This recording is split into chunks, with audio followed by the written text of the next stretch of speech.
Hello and welcome to Commodity Champions. I'm Manisha Gupta. The gold prices continue to glitter as prices surge this year. In March 2023, gold prices in India have hit a record high of over 61,000 rupees per 10 grams. Over the last year, India's gold prices have seen an increase of around 20% as of April 2023. As gold glitters, silver prices too are trading at near one-month highs. So is it a good time to invest in gold? And if so, in what form and what percentage? How long should be your portfolio? Should be a short-term or a long-term goal? And what is the outlook for 2023? Joining me to take all of the discussion forward is Ole Hansen. He's head of commodity strategy at Saxo Bank. Ole, hi, good to have you. And clearly, gold has outperformed various other asset classes, whether you look at equities, currencies, bonds, securities, even real estate in most of the countries, with gold prices, especially in India, up 20% in last 1 year, and nearly 10% of gains is what we've seen in this year as well. How do you look gold in relation to other asset classes? I still look at gold quite favorably. We have seen the underlying drivers turning more supportive compared with last year, when we saw this big jump in the dollar and we saw a big strong rally in bond yields. The outlook right now is still is pointing towards an economic slowdown. It's pointing towards a peak rate to emerge within the next few months, and that followed by rate cuts that in the US, that is, and that would likely continue to underpin the prices, also from the fact that we are seeing some dollar weakness occurring at the same time. Multiple other factors, which I'm sure we're going to discuss in this. Interest rates is something that everybody is watching out for, and 25 basis point markets believe is factored in that we will see perhaps on 3rd of May.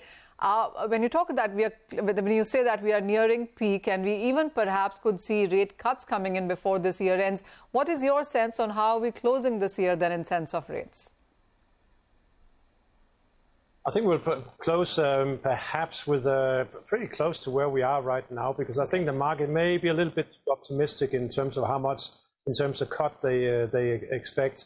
Right now priced in around 50 basis points following another 0.25% hike, as you talked about. So perhaps around this level we are now, perhaps a 0.25% lower. But I think the main thing is that we're heading towards a peak situation in rates. It can either come about by an economic downturn that forces the Fed to abandon its inflation target, or simply because the outlook for inflation continues to support a reversal in the hikes we've seen in recent years, or during the past year. So peak rates previously and during the past 20 years has every 3 times that happened signaled a strong period for gold, and that's what we're looking for to be repeated.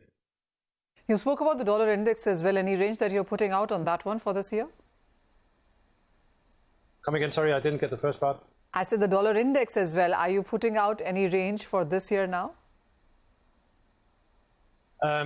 Not particularly on the dollar. When it comes to gold, we still see it high at a record high by the end of the year. And what levels? I mean, are you looking at 2100 coming back? As in, is that the high that you're looking at and beyond? I think if we look at from a longer-term perspective, just look at the world as it is right now. We are seeing a de-dollarization having some kind of impact. We're seeing central banks continue to be strong buyers. We're seeing earning growth in the world's biggest stock market in the US, not showing any signs of a pickup in earnings growth anytime soon. And I think that basically leaves the playing field open to other investments. And with that in mind, and considering the risk of a weaker dollar over the coming periods, I think the long-term prospect for gold is still there. And if you look at the chart zooming out maybe 10, 20 years, the kind of formations that we're seeing having been built in the gold market could indicate that if we do see a new record high, then there could be quite a substantial move higher in the coming years. So with that in mind, I think we maintain a prospect for 2100 easily to be met at some point. All right. You mentioned about central banks, and yes, last year was a record buying, and this year in the first quarter also the buying has continued. Though, of course, in the month of March, there have been some instances where we've seen some countries, some global banks actually sell gold too. But would you say that this could be yet another year where we would see banks as net buyers of the yellow metal?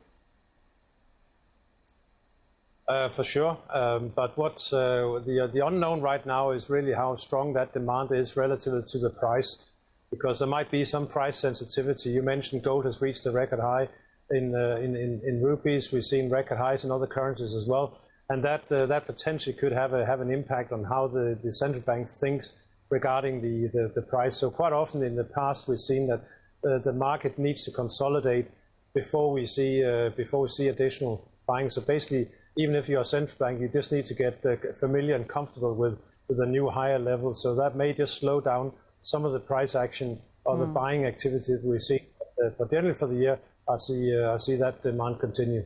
Well, also, what's your sense for silver then? And because we've seen support come in for this too, but far away from its all-time highs in the dollar or, for that matter, rupee terms. Yeah, and that's what continues to attract the investors. Based looking at gold near a record high, but silver well below its record reached more than a decade ago, and that's continued to attract some demand. I think right now we're missing a little bit the third leg in the silver rally, and that is the industrial metal space. I heard in the section just before that we talked about copper, and copper right now is still struggling to find the momentum that the market is looking for. I think until we get that, then silver may struggle a little bit to continue to outperform. But generally, having rallied by 30% during the past month, so far the correction has been very shallow, and that does indicate there are bidders in the market waiting for any setbacks to get involved. So silver looks promising as well as platinum. I think last week we saw quite a substantial narrowing of the discount between gold and platinum. All right. You mentioned about metal. You talked about copper as well. And yes, we've seen the sell come on every uptick into many of these industrial metals. The markets, while of course are looking at lower inventories, but it is a Chinese demand which is keeping the prices under pressure. What's your sense now for the remaining quarter on where could we be headed with all of these industrial metals?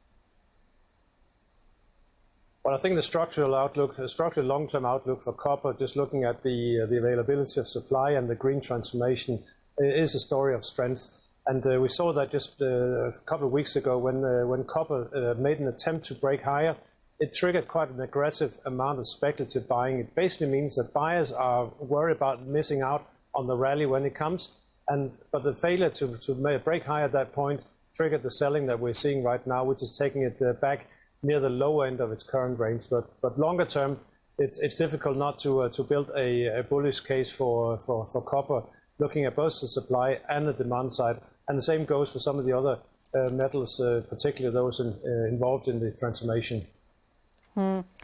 So bullish copper, but when you look at the markets right now and how the past 1 week has been, we're looking at multi-week, multi-year highs, multi-year lows rather for many of these metals. Zinc is trading at a 2-year lows. You have steel and iron ore trading at 4- and 5-month lows, multi-week lows, as I said, for aluminum, zinc, and copper and nickel as well. What is it? On one side, of course, the markets will watch out for the US Fed. On the other side, the Chinese demand and perhaps a Chinese stimulus measure. What is it that would excite you within the metal space? What would you buy, and what kind of a risk-reward ratio are you looking at? I would buy as I mentioned, the green transformation metals, because the electrification of the world only continue to gather momentum, and that basically means that those metals that are involved in that space, that will be nickel, that will be copper, they will continue to attract strong demand. You mentioned iron ore, and iron ore is a very China-centric commodity, 70% going to China, and we're seeing a slowdown in steel production, steel demand.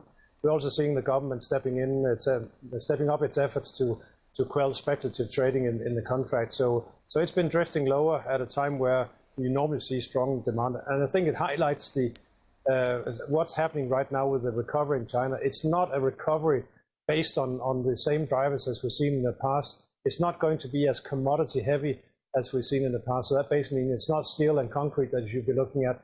You should be looking at some of the more finer metals. And again, I'll point out something like copper, because the green transformation is also ongoing in China.